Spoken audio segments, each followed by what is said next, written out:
Welcome to AgriMinds, the podcast where we explore the intersections of personal growth and professional success in the ag industry. I'm Kacee, your host. Thank you for joining me as we dive in to the different strategies and insights that will help you level up your life and career. From mental health to leadership development, we're going to cover it all. So sit back and get ready to grow with AgriMinds. Welcome to the AgriMinds Podcast. Today I have Jewell with me. He is a thought leader, a speaker, an executive coach, and so many other things, and helps so many people within the agribusiness space. And so I'm really excited to have him on. Welcome to the AgriMinds Podcast, Mark. Thanks for having me, Kacee. I'm super excited to be on with you. Been looking forward to this. Yeah, me too. We connected. Oh gosh, it's been a little while, and I found you on LinkedIn because I was kind of just building my business and trying to figure out, okay, like what's my niche? Where do I fit in? And I actually was searching on all social media platforms, ag coach, because that's kind of what I wanted to be, tied into. I wanted to be known for being a coach within the agriculture space. And I think you were the only one who popped up. And I was like, oh my gosh, who is this guy? And so I reached out to you and you shared some really cool insights and support and, just made me feel like, yes, there is a need here.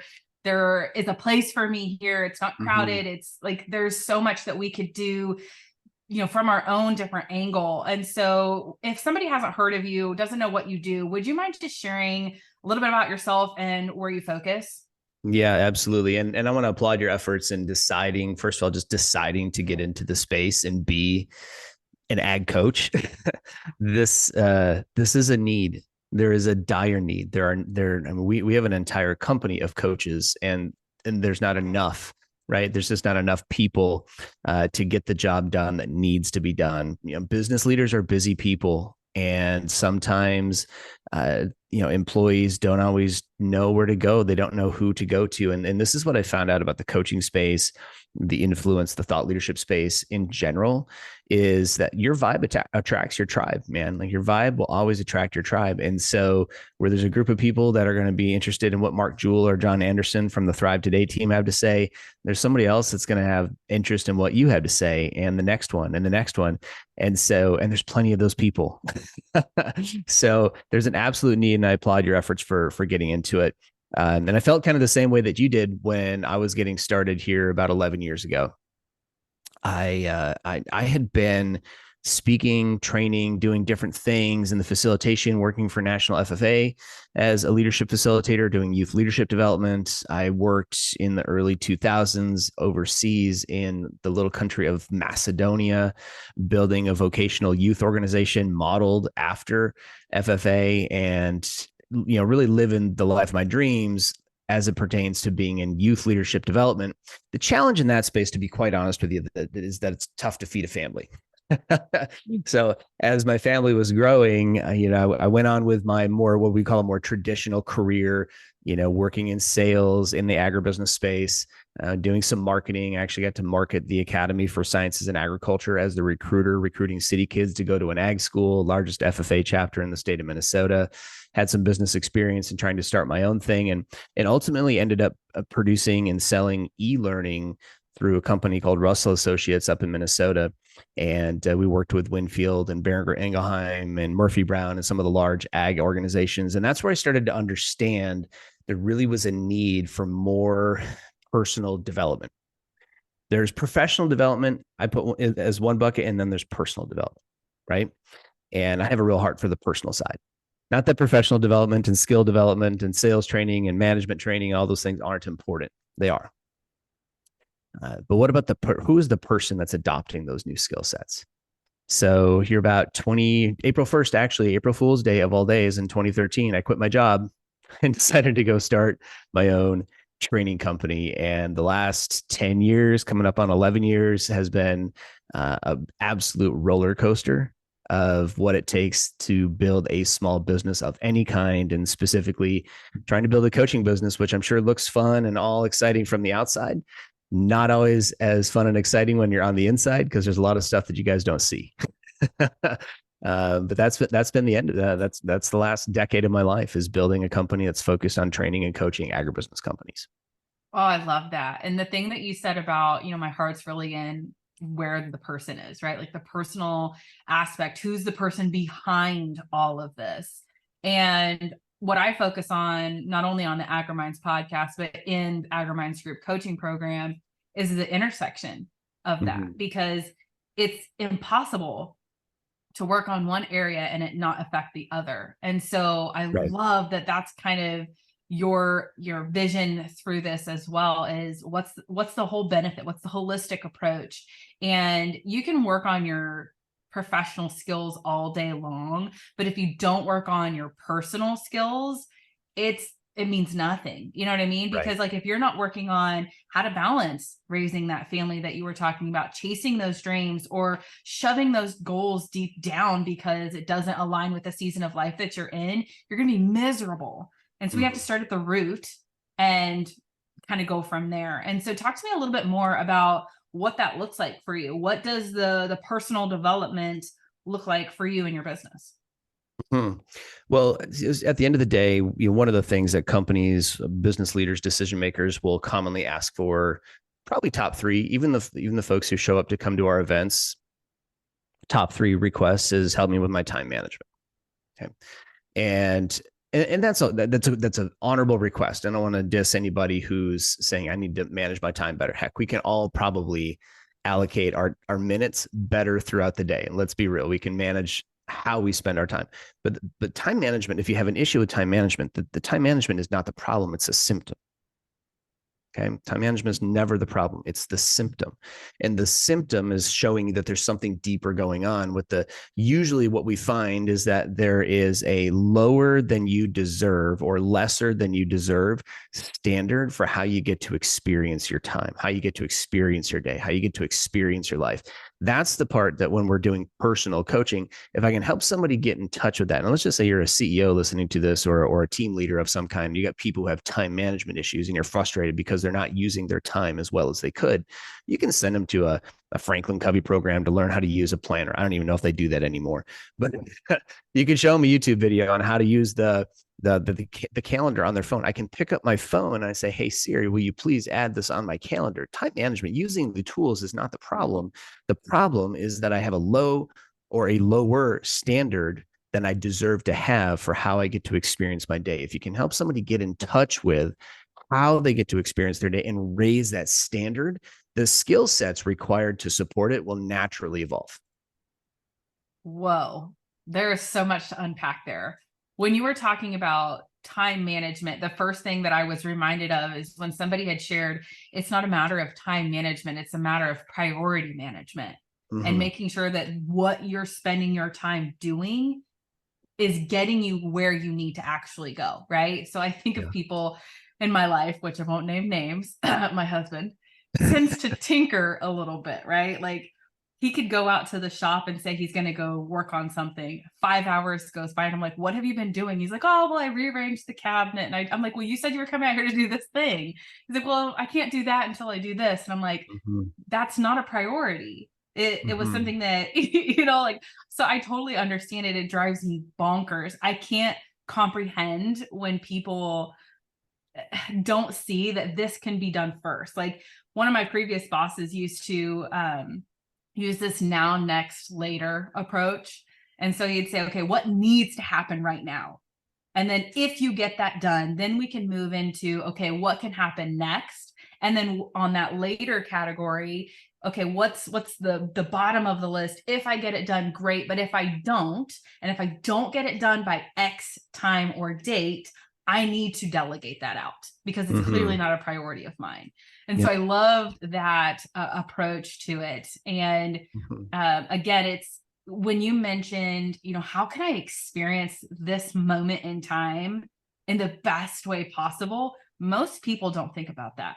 Most people don't even consider that their time can be enjoyed. They just are following this rudimentary step-by-step, check the box lifestyle because they see that they have to get something done and they don't know that they have control over that time. What are your thoughts on that? Yes. So great question. And here's where we're going to go with this, right? So a lot of the stuff that we were just talking about that you're just unpacking there are what we would call high performance habits. Okay, if you go to a Brendan Burchard program or a Tony Robbins program or anybody like this, you're gonna learn what it takes to do high performance habits. If you go to any leadership training, management training that you find around the industry, you go to an MBA program, you go to grad school, literally, and almost any other program is going to focus on the high performance habits. It logically makes sense in this moment as we discuss this that I should prioritize certain things over other things today, right? Yet, why is there still a need for those programs? Because people aren't actually shifting the behavior. They do it for a minute, right? So if say I take the training, I'll do it for a minute. and that's good. And somebody might even recognize and praise and recognize the fact that I'm doing it better for the day, the week, the month. But people will always gravitate back to their default mode network, the thing that they were raised with. So if I like to go tinker in the shop, and sometimes I end up tinkering on things other than what I intended to go tinker on when I was out there, a lot of times, like, we have a model in our world that was our dad or our mom or our grandpa who also did that influenced us very early on in life. And so now these patterns just emerge. So we have to take a step back and say, okay, what was the real priority? What is the real priority? What is truly important to me? Maybe what's truly important to me, really, and I'm not actually, I don't even, and most men, by the way, don't even know how to voice this, is that I just want to go chill by myself in the shop for a little bit. Because that's how I work on things in my mind. It's not really about what's getting done. It's it's all the thinking that's going on below the surface. And that's where I like to meet people. That's where I want to meet that guy, your husband, or any other person that's got someone like that in their life. Because if we can get in touch with what's really intentionally important to them, now we can actually start to help them be able to shift behaviors to have more of what's important to them. So step one is actually just stop and consider that life could be better or different. We have to create some sort of a discovery moment. So just to give you a quick example, most people that come to our programs, to our Thriving Leader program specifically, do not have health as a main priority. They'll tell you it's important, but their actions don't back it up. So we start them off in a kickboxing workout at 6 a.m. on day one of a 2-day training. Okay. Nobody wants to go to this training. I don't ask them if they want to go. We just put it on the agenda and we say, show up here at this place and in shorts and a t-shirt at 6 a.m. Be ready to go. Okay. Nobody's excited about this. But when they get done with it, they recognize two things. One, they feel better. They're physically exhausted. Don't get me wrong. But they feel better than they normally do at 7 a.m. Okay. So there's a discovery. They're like, oh, when I do this, I actually feel better and I'm more ready. Therefore, I have more capacity to go take on my day. Number two is I haven't been doing as much for my body as I could. Right. And because they haven't had that experience to recognize that I haven't been making it a priority, I haven't been making it feel as good as I could, unintentionally, they've let their body start to fail. They've let their body start to digress. I have a lot of 3X t-shirts in my box that I take to events to give away, right? Because nobody can argue with me on this. And the very nature of looking at folks around ag retail and the farming industry, we've got some health issues. And I'm bold enough to go out here and say it because I'm tired of seeing families, children specifically, not getting the best versions of their dads because dad's too out of shape and doesn't have enough energy to go give them what they deserve. So I'm willing to create an experience to show dad and to show mom sometimes what their body could do. And if I can get them that experience, now we actually get them in touch. Intentionally, we're getting them in touch with that part of themselves that says, yeah, I need to do that. Over the last 10 years, we've had over 12 people now officially on our roster. And by the way, I don't do any nutrition coaching. I don't do fitness coaching. We just give people the option. We do provide them some at-home workouts if they want them that we made. But we've had 12 people lose 100 pounds. Wow. Not because we coached them on how to lose 100 pounds. We just provided them the experience. Mm-hmm. Right. So this is really important, an important concept because people can kind of visualize we've all been out of shape. We've all been, had a few pounds we wanted to lose or we wanted to work out to get into shape for something. And we've had to go through that process. We know what that feels like. Now you take that same thing once you get clear on what it is that you want. We call this intentional clarity. I have to get intentionally clear on that which I want. That's when I will feel more motivated to go do things, right? If I can get them intentionally clear on what it is that they really want versus what they thought they wanted, now we can actually start to move the needle on behavior change. And I can apply that to people in sales. I can apply that to people in leadership. I have CEOs that personally coach one-on-one with me just to get clear, just to stay clear, I have people sending me sweaty selfies in the morning just for accountability because they got clear on what it is that they wanted, right?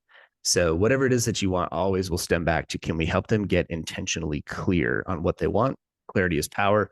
Now we can move forward. So let's talk about this a little bit more, because I think what happens to people to get to that point is that, when you talk about like the tinkering side, right? Activity does not equal productivity. For sure. And especially here in the ag industry, I'm so guilty of it. When I was in sales, I was covering Kentucky, Indiana, Ohio, and Michigan. So I was covering these 4 states. I was on the road all the time. So the only thing that I could do to make sure that I made it from Lexington to Kentucky up to Lansing was to stop and eat fast food. Mm-hmm. No, let me rephrase that, was to keep driving and eat the fast food. There was no time for a stop.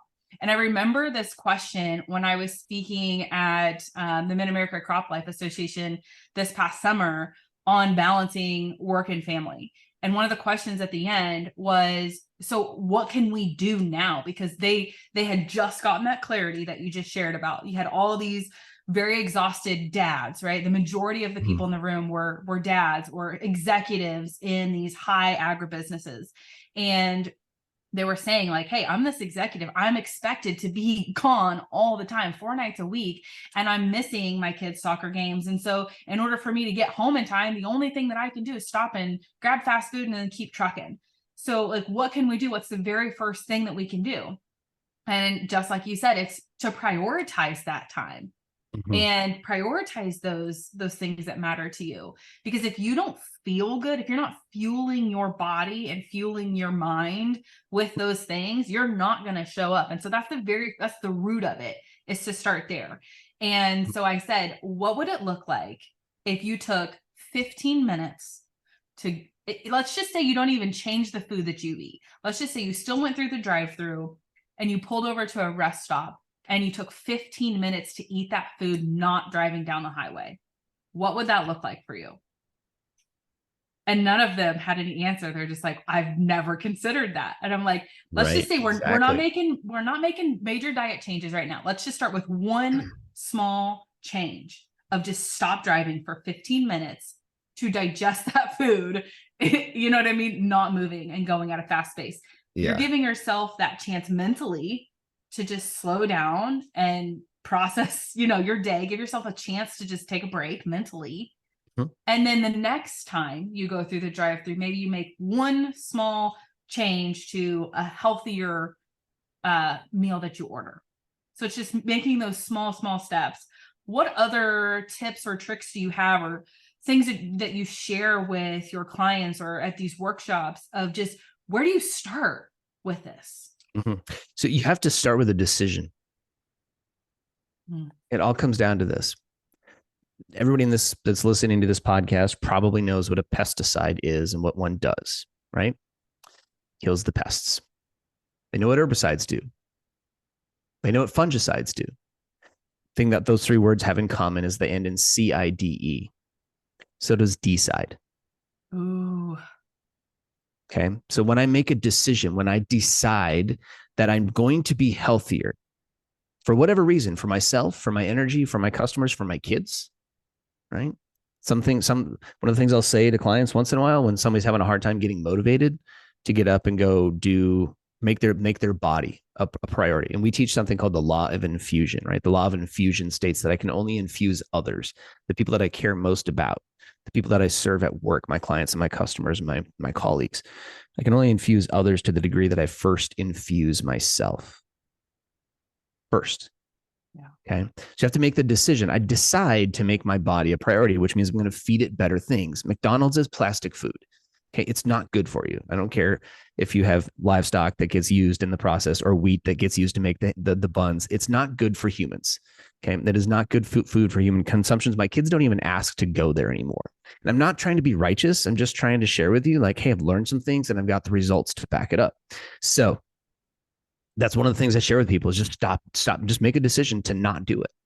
Mm-hmm. Right. And I get, right, because this comes back to our thing on priorities. Like I decide, hey, I'm going to go work on this thing. And 3 hours later, I haven't even got to that thing because 16 other things cropped up in the meantime. And the phone was ringing and the kids needed something. And right, there's all the stuff that goes on. But to come back and fully answer your question, like the simple thing is you have to decide. You have to put to death all other options. Because that's what a decision will do when you decide. I take that CIDE, right? C-day, right? The root, which means death. So I take that. That's it. Like we could talk pro tips and recipes and food prepping and meal prepping and high carb, low carb, no carb, all the things. I've raised a type 1 diabetic for the last 13 years. So I have some opinions. I see what the high carb diets do to people because I watch her blood sugar bounce up and down all the time. Anytime that she eats pasta or too much bread or drinks a glass of milk or something like that, I hate to admit it, but because I love milk, but it's also super high glycemic impact. So if they're going to drink that, make sure you pair it with some good protein.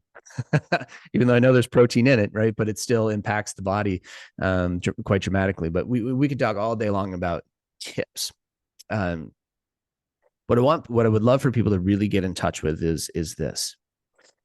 And I've learned this over the years. Sometimes we become resentful, I guess, of our jobs because they're so busy that it almost feels like I can't make me a priority. Right? There's never any time left over for me. I'm sacrificing all of my time, my peace, my sleep for the customers, for the colleagues, for the boss, for the kids, for everybody. Right. And when that goes on long enough, and all of you have experienced this at some level, you become resentful. Right. Every time, and I've done a lot of mental work. I've studied this word every day since January 26th of this year.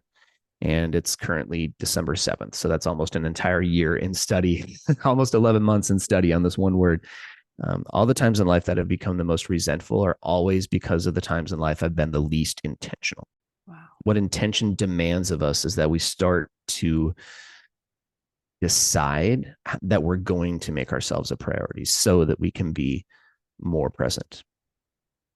I'm going to intentionally decide and get clear that I want my marriage to thrive, not just survive.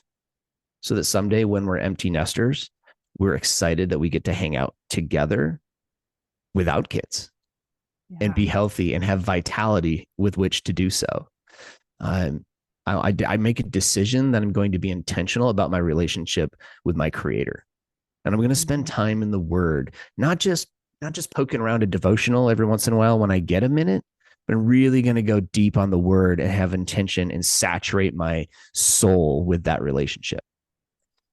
I'm going to decide that I'm going to have incredible health and I'm going to make the body a priority and I'm going to make it do some things that it doesn't want to do. I'm going to work it out, go for a walk, do some push-ups, whatever you got to do. And I'm going to feed it things that make it feel really good and really make it sing, and maybe even get a coach or get some advice on what I should be eating so that I can go deep on that and raise my standards and experience a new life. I'm going to be intentional about making time to spend with my kids. And this is, if you talk to all the high performance experts, like all the big names that have the books and the big podcasts that are getting 1 million downloads per episode, which, hey, we'll get there someday, Kacee, but we're not there today. But we're speaking to the people that need to hear us right now. And they will tell you, the first thing you put on your calendar is your time with God. The next thing you put on the calendar is when you're going to spend some time with yourself. And the third thing you're going to put on your calendar is your family time, your vacations, your trips. How many people do you know that haven't taken a vacation in years? Right? We all know a bunch. Because I get busy, because there's always something to do. And hey, when I finally get ahead, then I will, right? Then I'm going to take some time for myself. Guess what? You're never getting ahead. The point was never to get ahead or even to get the project done necessarily. The point is, how do you get to be along the way? When they say life is a journey, the point of life is the journey, not where you're going. Because once you get there, you get the house, you get the money, you get the tractor, you get the acres, you get the livestock, whatever. You just want more. We're naturally wired to go that way. It's about who you become along the way. Mm-hmm. Right. And being intentional about how I get to experience that every day is really important. I'll share one thing. This is a pro tip I've started doing. I started getting up a little bit earlier in the morning and I write my wife an email. It's called the Daily Brief. And all it is basically what's on my calendar. Now, Kacee, she has access to my calendar. She's also she's self-employed. We live in the same house, right? So when we're not traveling, like we're in the same space, we can sit down and talk about this, and we do. But but what I've noticed is there was just the conflict, right? The natural rub. It's like the communication just, it's not like we're operating in pure perfection in the Garden of Eden over here. I mean, we have our challenges, right? We have we have a process called clearing the energy, which is a nice way for saying that sometimes we got to have it out so we're not sweeping stuff under the rug. And I just noticed like that was happening too much, and it was all based on communication. So I said, okay, I'm going to sit down. And what happened in writing that email is not only am I thinking through what's going on throughout my day, now I'm more intentional on some of those meetings got to go. I've canceled a couple meetings this week because I was just like, this one's not going to push my life, my business forward. And it's not that I'm trying to shove people out. It's just that this really was not the highest priority this week. So that one got to go. Mm-hmm. Right. Or this person's not quite a fit. So, even though my sales team put that on my calendar, sorry, that one gets to go. And it's not, I'm not trying to be offensive or polarizing. It's just going through that process of seeing what's on the calendar and communicating it to my wife. So this morning it was, hey, it's at 6:45, we leave the house. I'm taking the kids into school. And then I'm going to go do a workout. And then I'm going to drive home, got to do a quick turnaround so I can get on the podcast with Kacee. And then after that, there's a couple more hours, back-to-back calls, and whatever. It's just sharing that and really thinking it through has made a big difference in our relationship. And I don't even think she really cares so much what I have going on throughout the day. It's the fact that I'm taking the time to be intentional and share my day with her. I love that. I feel like I heard somebody else do that same thing. I want to say it was like Matthew McConaughey sends his wife an email daily too, just to, like you said, just the point of it. It doesn't really matter what the content is. It's the fact that he took the time out of his day to share with her what he was doing. And if there were any concerns, like I know, for example, I'll tell my husband something and I'm like, okay, don't forget on Thursday, I'm going to go do this thing. And I need you to make sure you have the kids. Well, then Tuesday and Wednesday go by and, he's like, so tomorrow I'm going to go do this thing. And I'm like, wait, like I told you I have this other thing. And so I think that can set you guys up for success and eliminate some potential roadblocks or obstacles. Right. And I also loved what you said about blocking your calendar. I do this too. And I actually talked about this last week in the AgriMinds group coaching program. One of the members said, I just feel like I work all day long, but I don't get anything done. Does anybody have any tips on how to be, scheduling things? Like, what does your schedule look like? How do you manage these things? And I literally just shared my screen and I showed them my Google Calendar. I cannot use a paper planner. I cannot do it. It doesn't work for me. I have to use the digital Google Calendar. And I have it synced to my husband's too. So he doesn't use a calendar at all. He's Italian and they don't even know what a clock is. So, he just has it for reference. If he looks at it, great. If he doesn't, at least I tried. But I showed them my calendar and I have it blocked. So one of the things that I said I was going to do when I became an entrepreneur, because this work-life balance thing was really important for me. I have a 1-year-old now. She turned 1 yesterday. And over the past year, so I became a full-time entrepreneur this year. And it was because I didn't want to miss out on my kids' childhood again. Right. So my 7-year-old, I feel like I don't know how he turned 7. Like, I don't even know what the last 7 years has looked like. I know that I was there, but I didn't I dropped them off and somebody else raised my kid while I went to work. And I didn't want that. So now I have this intentional calendar of, I know that I want to build this business. I have an entrepreneurial spirit. It is important to me to have that level of success, the one that I defined. right? Not my managers, but my goals. I know it's really important to me. I have these creative itches I want to scratch, but I also want to be the best parent I can be. And so my day is grayed out from about 5 o'clock to 8:30. And in that time is spending time with my kids, getting them dressed and ready to go, eating breakfast with them, dropping them off, coming home and doing a workout. And then from 8:30 to 9 is Bible study time. And then, so every day throughout the week looks a little bit different, but Mondays and Fridays are blocked off completely. I only have business hours set for Tuesday, Wednesday, and Thursday, because those are times that I'm pouring into my business. I'm checking in on my budget. If there is a day that I need to go to the doctor or run the kids around, like, I know that I have that dedicated. But what that has done for me, because typically I'd have this 40-hour work week, right? When I was an employee, I had this mindset that looks really different than the mindset that I have now as an entrepreneur. And so even though I'm working way less hours, those hours are really intentional, because I know I only have a set amount of them. So I know if I want to get this work done and it's a Thursday, I cannot pick up my phone and scroll on social media. I cannot go and do whatever errands in town. I need to work on my business during these times. And so, like you said, it's finding the balance that works for you. I don't think it's cookie cutter, but I think there are some basic fundamentals that are applicable across the board. Of, you have to make that decision and you have to decide, what is this balance going to look like for me? What season of life am I in? What's important? What are the things I have to get done? And what are those things that would be nice to get done too? And so I love that. And you shared something the other day. I don't know if it was on your podcast or if it was on LinkedIn or something, but you talked about, like, you don't have to sacrifice one area in order to have success in the other. And I didn't recognize that for the longest time. I thought, I've got to be this successful businesswoman, so that must mean I can't be that great of a mom. And I had this really heavy guilt because of that. And then I even thought, okay, if I want to be home with my kiddo, that must mean I have to sacrifice my career. Well, I kind of did. It just looks different now. I'm showing up in the ways that I earn an income really differently, but being a business owner was the best thing that I could have ever done. I have really enjoyed not having a boss. I've really enjoyed calling the shots. And like you mentioned, there's some really difficult things that come with being an entrepreneur, but it outweighs what my other version was. And so talk to me a little bit more about, what do you mean when you say, like, you don't have to sacrifice one area in order to have success in the other? First of all, I appreciate you sharing that, because I remember talking to you as you were trying to figure out, how do you walk that line between leaving the security of the full-time pay, right? Security in air quotes, because there's no such thing, because your job could get eliminated tomorrow. They're not, at the end of the day, I'm not saying your boss doesn't care about you, but you're replaceable. Right. And as soon as you left that role, they had somebody else to go take your job, right? Or they hired somebody and put somebody else in there. So great job.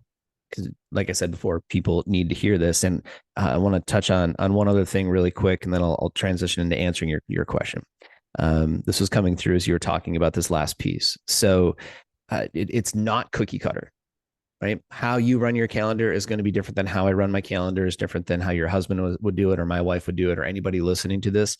There are some commonalities. I think we can agree that time blocking works in general. That's probably a good skill set you should learn, and put in the important things and make sure they're on the calendar. Everybody should have date night once a week on the calendar. And if you're not doing it, then you're making crappy excuses, because that's your most important relationship. If you're in a committed relationship, husband, wife, boyfriend, girlfriend, that is the most important, like, committed relationship. You should be blocking in some time with the Lord, and maybe a little bit before that, and then some time with yourself. Those three things ought to go in there. So time blocking, yes. But how we do that will look differently. And you're blocking Mondays and Fridays for creative work or thinking strategic work, working on the business instead of in the business. My wife and I do last week of the month, no coaching.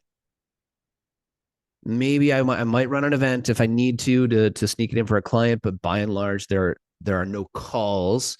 There's no busy work on the calendar. The last week of every month is dedicated to working on the business. And we take time. If if we can, we'll get away. We'll go get an Airbnb or just go somewhere for a night, get a hotel, just spend some time getting out of the normal environment, working on the business, working on ourselves, working on a relationship. Maybe go to a spiritual retreat, a Christian retreat, something like that during that time frame. And then the last week of every quarter, we go. For sure, we're going somewhere. Wow. Okay. So now that works in our business. It works in the life that we've designed. In part, my business will allow that. Our business is probably not like your business or other businesses, but also it's by design. So this wasn't like we decided to do that one day, and it's not like it was easy and we just turned it off, turned off all the other things. So I wanted to share that because it is personal, and that's how we handle it.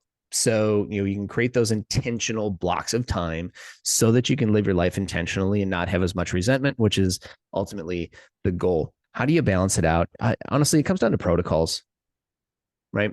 We are about to launch our new app for our clients, and we will have them. There's a behavior tracker in there. We have them measure 5 areas. Okay. Have them measure their spiritual health. Okay. So we go, spiritual, mental, kind of what's their mindset. How's the mindset? What's the level of belief in self effectively? Okay. What's their, we would say like the emotional side of things. What's the stress level? So have them measure the emotional. So spiritual, mental, emotional, relational. How's your most important relationship, whatever that is today? If you're married, it's your spouse. Okay. Where's it at? Scale 1 to 10. Like, if it's not 9, we have work to do. And to keep it at 9, we have work to do. And then finally, your physical health. So there are little behaviors within each one that we recommend people pay attention to, and we give them a little checklist. And it's black or white. You either did it or you don't, or you didn't. Right. So we might have them measure on the physical side, like, did you drink enough water today? So we recommend, based on what nutritionists will tell us, is that people should have about an ounce per day per half of your body weight. So I weigh a couple 100 pounds. I need about 100 ounces of water. Did you drink your water? Did you get your workout in? Did you tell your wife that you loved her? Did you speak her love language today? And I love busting up my guys, because a lot of times my guys would be like, oh, if I bring that up to my wife, she's going to wonder what I did wrong. And I'm like, yeah, you jerk, because you haven't done it in so stinking long. Right? They're in shock at that point. Right. So we just measure. It's just little tiny behaviors, and it's all based off the manufacturing principle Kaizen, which is defined as small, seemingly insignificant, never-ending improvement. This has been practiced in manufacturing since World War II. And so, in fact, it's how the United States was able to ramp up our manufacturing to be able to produce the bombs, the guns, the planes, the parachutes, et cetera, all the things we needed in order to fight a war on 2 fronts when we weren't planning to get into it at all, as far as we know. So, it's just measuring little things. Like if you were to move 1% per day forward in your relationship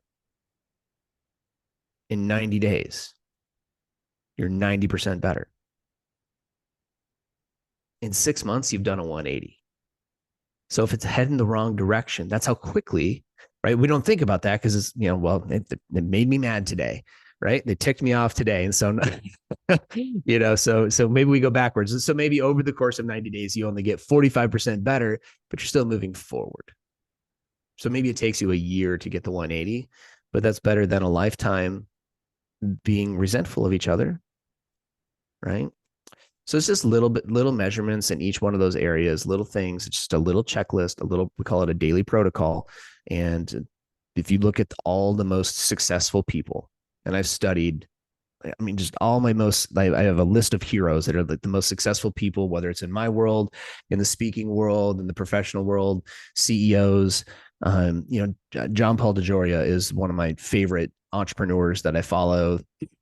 Founder, CEO, he's had $2 billion plus exits. If you don't know John Paul DeJoria, certainly you know Paul Mitchell, which is the hair products that a lot of salons use, and Patron, which a lot of us have drank. Right? He exited both of those companies, started and exited both of those companies for multiples of billions. He doesn't have an email address. He doesn't carry a cell phone. What does that tell you? Right. That tells you that you're thinking one way. Like if I will ask people to turn their phones off at an event or leave them at the door, they literally you can see their bodies become anxious because I got to know what's going on.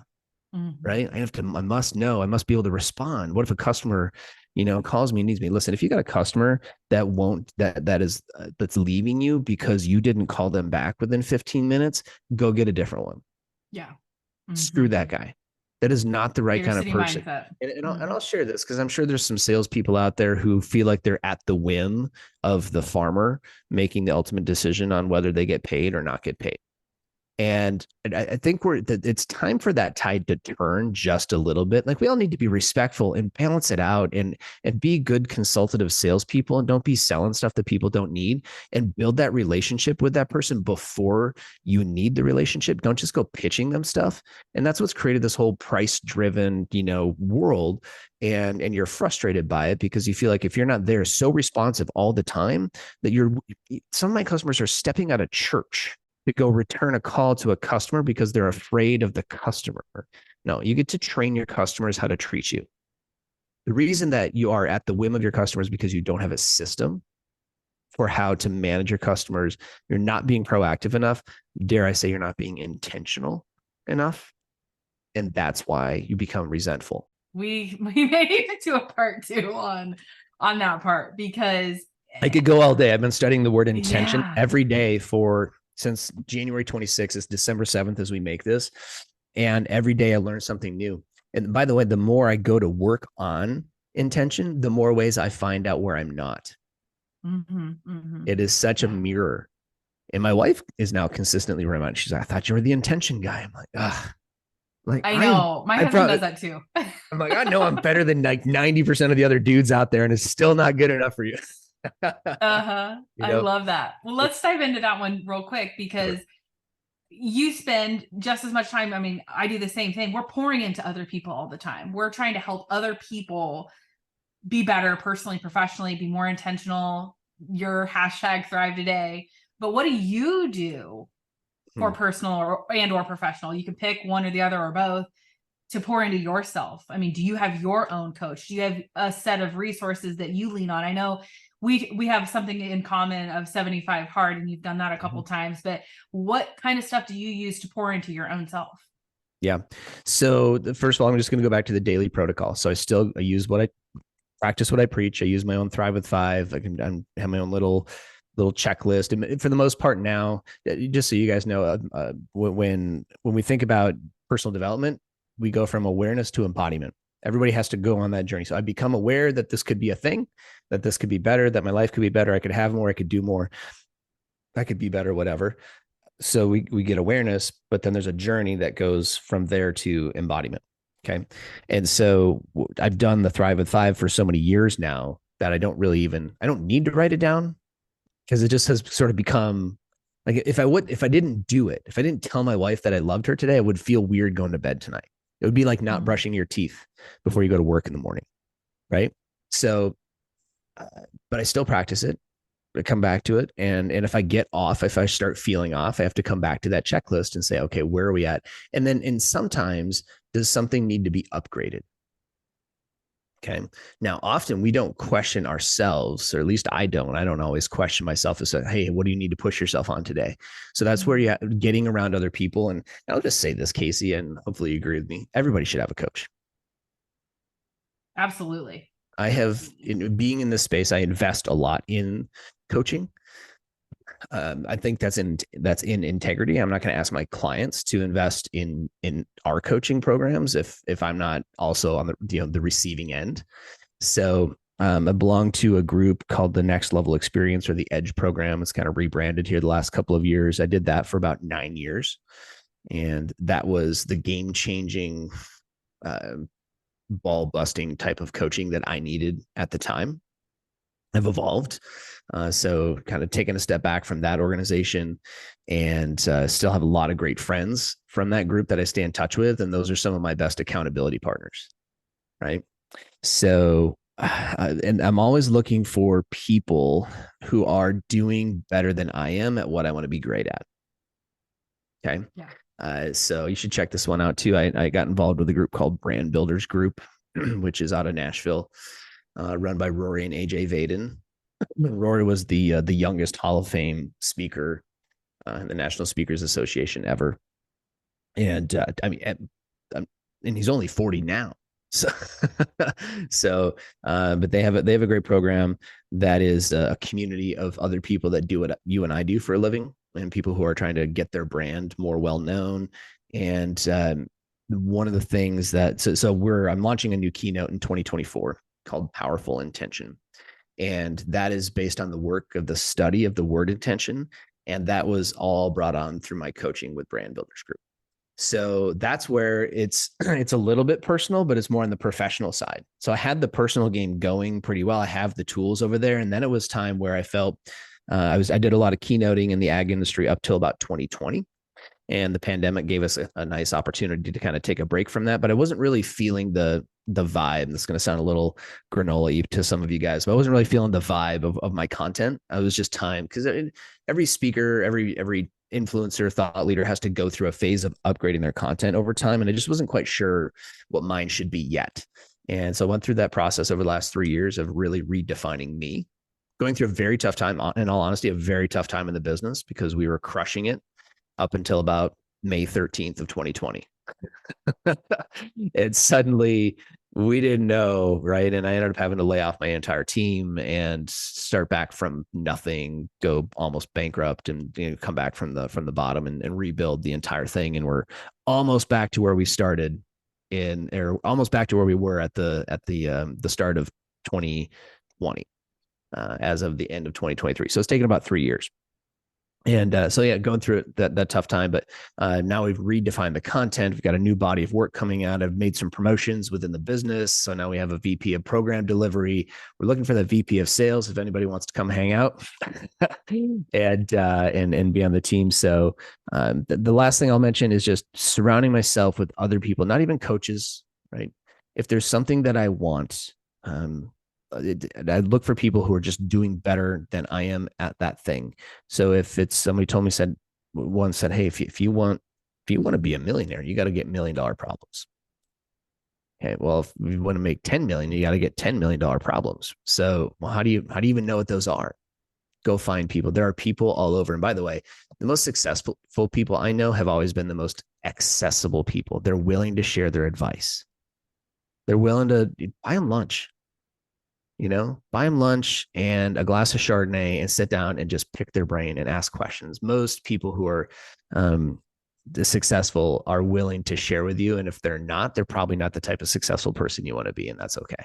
So that's been the other thing, is just getting in groups of people that are excelling, whether it's they're in better shape than I am, they've got a deeper relationship with God than I do, they've got a better marriage than I do, they've got more money than I do. Whatever it is, right? They're a better dad than I am. I want to hang out with those people, because naturally, without even doing anything consciously, you will level up. Yeah, I love that, because so many people say, get yourself a tribe, like surround yourself with like-minded people. I challenge that. I don't want to hang out with like-minded people. I have a scarcity mindset in certain areas. I'm, lacking confidence in certain areas. Like, I don't want to be around people who are like me. I don't want like-minded people in my tribe. I want people who have gone through what I've gone through, maybe, but have overcome it and are 4 steps ahead of me. So that's why I always encourage people to do the proximity principle. Surround yourself with people who you want to become.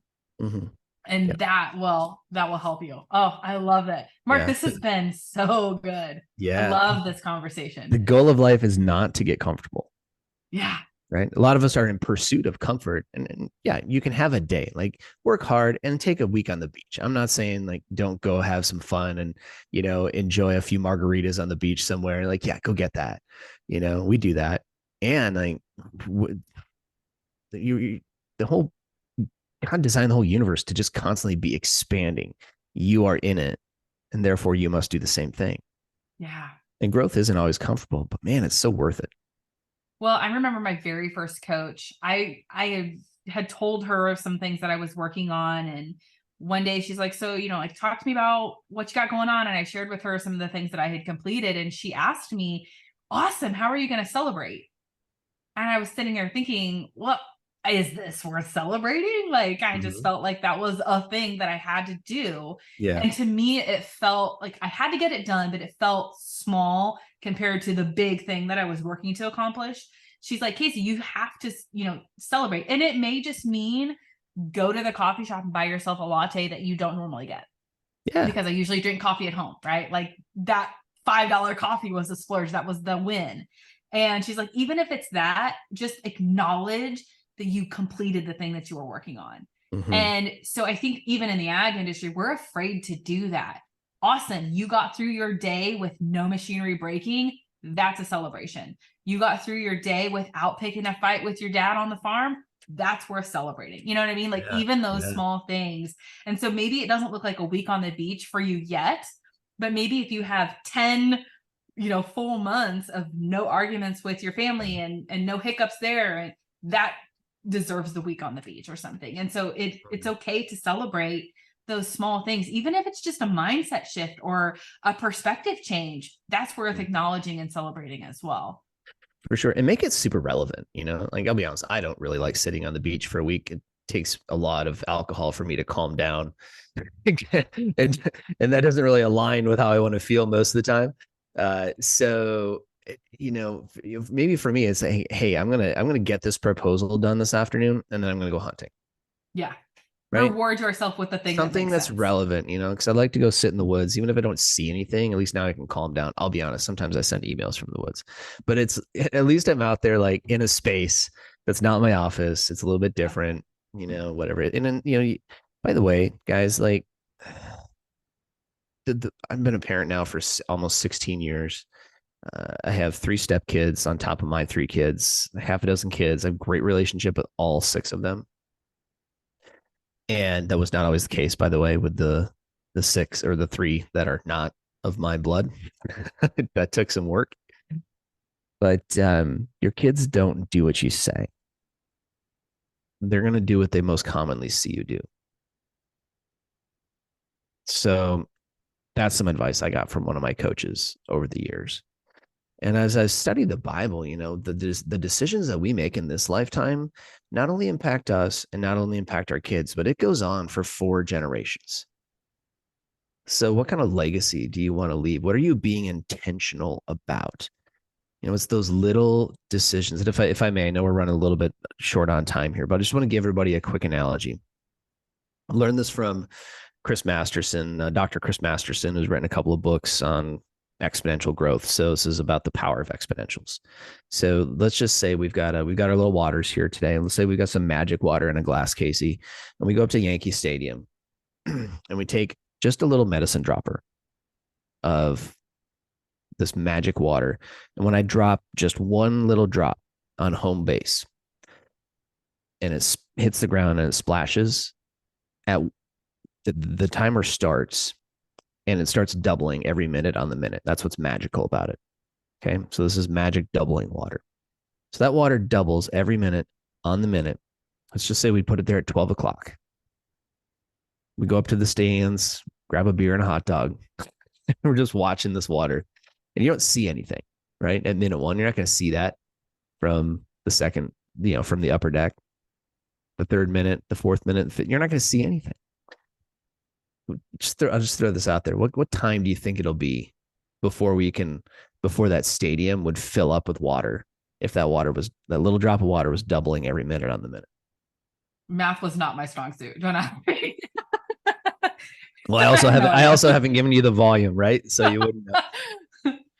I ask this question all over the place. I talk about this in my keynote. I ask this in our workshops now. Because I just love people to have the understanding of exponentials. People say 4 o'clock. I was talking to my stepdaughter the other day. She's like, days, and she grew up in Canada, so I'm really questioning Canadian math right now. But her and I both. Sorry, guys, for those of you Canadians listening in. But no, it's 12:51. So in 51 minutes, Yankee Stadium would be full with just a little dropper of magic water dropping, doubling every minute on the minute. But what's super interesting to me is not the fact that that would be full, because that makes sense, right? We can understand if we run a spreadsheet on that, we could figure out that volume. But what's interesting is that you can't even tell what's happening until 12:46. So it's like nothing happens for the first minute, the second minute. You can't really see it. It's just absorbing into the ground and the grass. But at 12:46, that stadium would be 3% full. The outfield would roughly be covered. And then at 12:47, 6%. At 12:48, 12%. At 12:49, 24%. Then 48. And then doubles again, and it's full or nearly full. Oh yeah, I missed the piece of the double. It's doubling, right? It's doubling every minute on the minute. Oh, wow. So when you understand that, when we make these little decisions every day, they don't seem like much, right? We make the decision to eat the unhealthy food, to skip the workout, to not spend time with the Lord, to not tell my wife that I love her, to not tell the husband that you care for him, to not show their love language.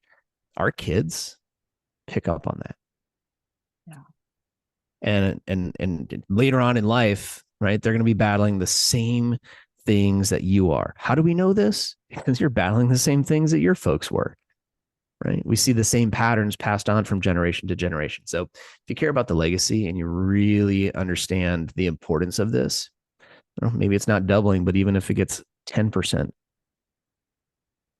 even if it grows, even if the behavior grows 10%, or the thing they see you do or don't do gets adopted 10% today, and then 10% the next time, and again, pretty soon that becomes their belief system. That's where most of our belief systems come from.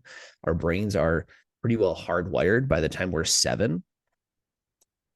And then we just spend the rest of our life finding evidence to support what we've learned to believe from our environment by the time we were 7 years old. There's so many things that you just said that hit me really hard. One, because we're a 4th generation row crop farm, right? So I would be 5th generation. And if I think about all of the conditioning that I've gotten over the years, right? Because I have these mindsets and these limiting beliefs because they were either caught or taught over time, right? Mm-hmm. And, I think about my dad and how he responds or doesn't respond to certain things. And my scarcity mindset comes from his scarcity mindset on the farm. And I am also struggling with the employee mindset right now because, okay, it's a Monday. I have to work from 8 p.m. or 8 a.m. to, 6 p.m. like I typically would. And so as an entrepreneur, I talked about my schedule. I got hit really hard one day when he's 7. So again, you're hitting on some heartstrings here today.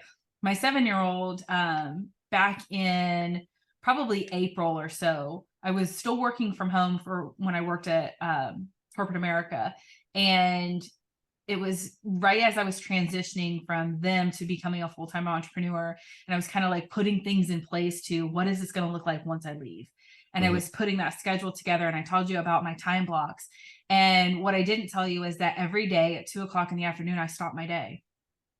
It doesn't matter what I'm working on. I stop my day at 2:00 because that gives me 47 minutes that I can dedicate to decompressing.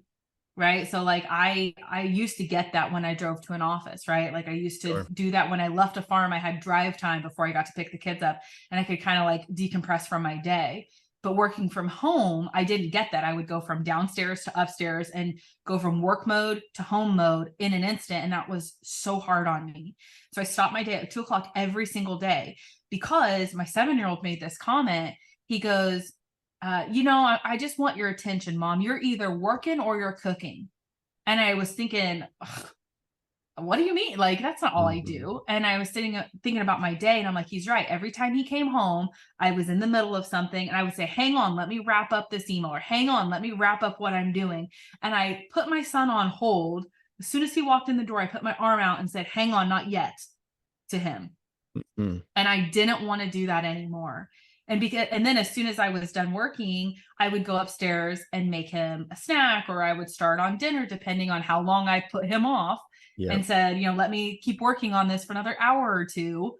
And then I would start on supper or something. And I look back and I'm like, he's right. I was either working or I was cooking. And thankfully, I would like to say I'm happy to say I'm a home cook a lot of things. So that to me was a perk for him. Like, I'm not taking him to the drive-thru every day. Like, I'm making him home cooked meals. Why are you not appreciating that? Right. Right. But it's still not giving him that attention. And so I was really intentional with my time. That's how I'm able to, what I'm defining as success in my business and at home. I'm deciding what that balance looks like for me. And for me, that means I have to stop my day at 2. So that way I have 47 minutes before the bus gets home to do what I need to do to get myself in the right place. Maybe that's doing laundry. Maybe that's listening to a podcast while I'm doing dishes. Maybe that's laying on the couch and watch a TV show for 40 minutes, whatever the thing is that day, before he walks in that door. So that way, when he does open that door, my attention is on him and I'm welcoming him, and he sees that a parent can be successful and own a business and do that, and not the opposite of what I experienced, which was my dad was in the field all the time. And if he wasn't in the field, he was tinkering at the shop doing something. And, he came home for dinner and then we went into the shower and then we went to bed. And, I just don't feel like I had that relationship with my dad, and because he was working all the time. And so I don't want to be that person for my son of I'm working all the time. That's a decision I'm choosing to make. And I'm changing that generational, I don't know if curse is the word, but that's the conditioning. That's the culture that we're setting. That's the tone we're setting for our family. And so you do have the decision. And I think you're spot on. That's kind of the theme of today is make the decision. What do you want? And what do you need to do to make that happen? Yeah, absolutely. If you've been living in a story that for too long that you don't enjoy, it's just time to change the stinking story. Yeah. Decide, make a decision. And I shared this last piece, right? Around, if you won't do it for you, then do it for them. Right? Let them see you do it for you, because that's something that I think we could all agree on. We would like to see the next generation healthier, happier, mentally, physically, emotionally, spiritually, and relationally. Would we not like to see that? Well, you can't tell them, right? Culture is caught, not taught. You started to say that. Yeah. Right. Culture is caught, not taught. So they're going to catch, right, what you see. And so, by the way, you just pick up some of the stuff they do love that you love to do, right? They love to hunt. They love to farm. They want to raise livestock. They want to do the things that they see you doing, whatever those things are, and that's one of the greatest gifts. Actually, watching my son, now he teaches me how to have a better relationship with the Father, because he's constantly just asking questions. He never doesn't have questions. He's so curious, and he's teaching me. And then he follows me around. He's like, "What are we doing today?" I'm like, "Okay." Wow. So it's that comes with its own challenges, right? But it's like, man, it's so cool because he's just so curious and he's into it. And I know that there's a timestamp, right? There's a point in time when that becomes no longer true, and he's going to start going off to do his own things. And so I'm trying to slow down a lot now and just be really intentional about creating those cool moments with him, take him hunting. Next year, we're going to start hiking the Appalachian Trail together. We're going to spend a few days and then do a little bit every year until we get it done. I don't care how long it takes. We're just going to keep doing it. And, we're blocking that stuff in, doing it intentionally. I love that. Because why not? At the end of the day, nobody's going to care whether I sold one more coaching program. He's not going to care. Nobody really is going to care at all, right? Nobody's going to care if we got one more, or we made an extra $1 million, or had a little bit better net worth, or a little bit bigger house, or a nicer truck, or whatever the case may be. What they're going to care about is those memories, right? Yeah. Were we intentional? It'll all boil down to that. Yeah, I love that. That's such a good note to kind of just sit on and let listeners process what we've just spent. There's plenty to process in here. I recommend you do this one again. Yeah, absolutely. Thank you so much, Mark, for being open and sharing some of the things that you touch on and help people with, because what you're doing is so impactful. Like you said at the beginning, there is such a need for it. And I'm honored to be in this space alongside you and help those within our industry just kind of navigate all the things that come across their path. So thank you again for joining us. If someone wanted to follow along with you, learn more about your programs, or dive into some of the resources that you shared about, where can they find you or reach out to you? Absolutely. So, and thank you for asking about that. So, Instagram, if you're an Instagram person, it's just at Mark Jewell.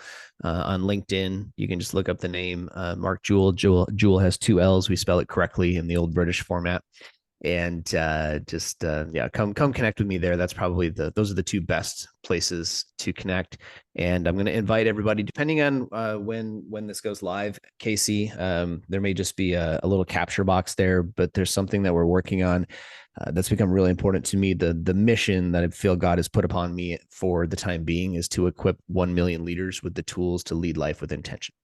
So you guys can head over to intentiontoolbox.com. And you'll be able to very soon be able to download the toolbox of intention. And it's just simple things, 7 simple things that you can start to insert into your life to live life more intentionally. So there you go.